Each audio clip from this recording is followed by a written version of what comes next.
You once said the most dangerous person is one who is articulate. Mm. What would you recommend to one who wants to learn to speak in a more articulate manner? Well, articulate is an interesting word, because if your joints are articulated, and that means you can do things with them because they're articulated, right? They're not one solid, vague mass. They're differentiated. And someone who's graceful is articulated and compelling because they're articulated. And speech is a form of articulation in that manner because the act of speech itself is extremely complicated. It's a very complicated motor activity, right? It's a very complicated action to dance with your tongue, let's say. And it is definitely the case that there is no more exceptional form of the capacity to be dangerous than to be articulate. And one of the things that really shocks me, part of the reason that my son and I and our co-workers developed this essay app, is that young men in particular are never taught this. It's like, well, why be literate? Do you want to be competent and dangerous, or do you want to be vague and useless? Because those are your options, and I don't care what your job is. It doesn't matter what you end up doing. If you're a plumber and you're articulate, you can negotiate with your clients, you can introduce your coworkers, you can make a case for your employees, you can advertise your services, you can think through your problems.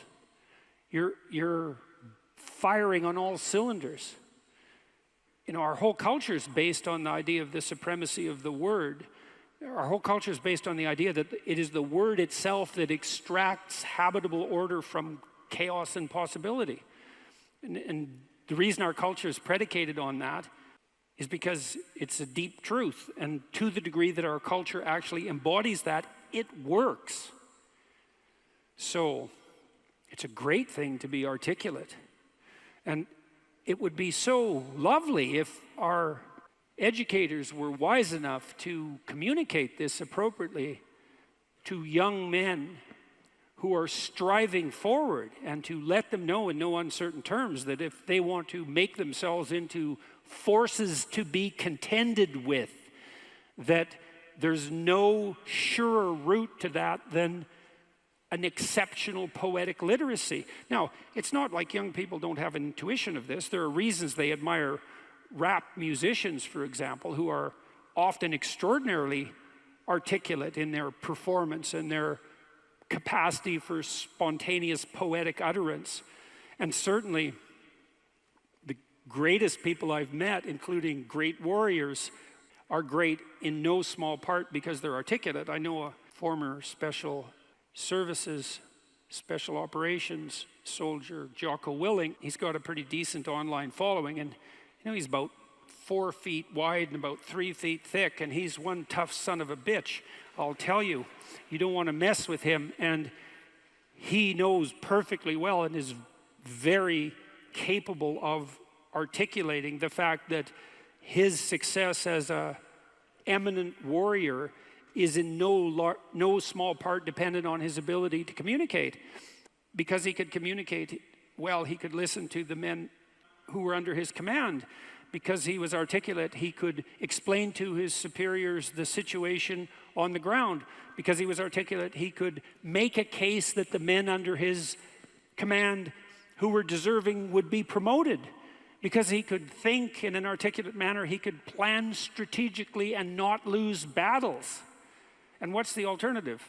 You want to be inarticulate? You want to say and like and and pause and stumble and be unable to formulate a strategy, be unable to elucidate a vision, be unable to compel and convince other people, to entice them with your articulated vision of what might be? You want the opposite of that? Why would you want that? You would choose awkwardness over grace? It's preposterous. It's beyond foolish. And I cannot understand for the life of me why this case isn't made in a compelling manner, particularly to young men. And I know it's not being articulated to young men because they're dropping out of the educational realm in droves. And it's unbelievably sad. So, how do you become articulate? Well, by paying attention to what you say. So, imagine that you're trying to walk across a swamp, and the swamp is murky. But you know there's a path. You know there's a path of stone under the water, but it twists and moves. And if you stay on the path, you won't drown. The crocodiles in the swamp won't devour you. And as you walk forward, you can feel with your next step where the stone might be. And then you feel it's solid, then you take that step, and then you do the same thing with your foot again. You search, and you find out what's solid, and you step on it, and you move forward in that manner. That's what you do with your words. It's the same thing. You feel, and you feel, is this the right word? Is the fact that I'm uttering it putting me together and making me intact and stronger, or is it tearing me apart and making me dissolute and weak? And you can learn to do that.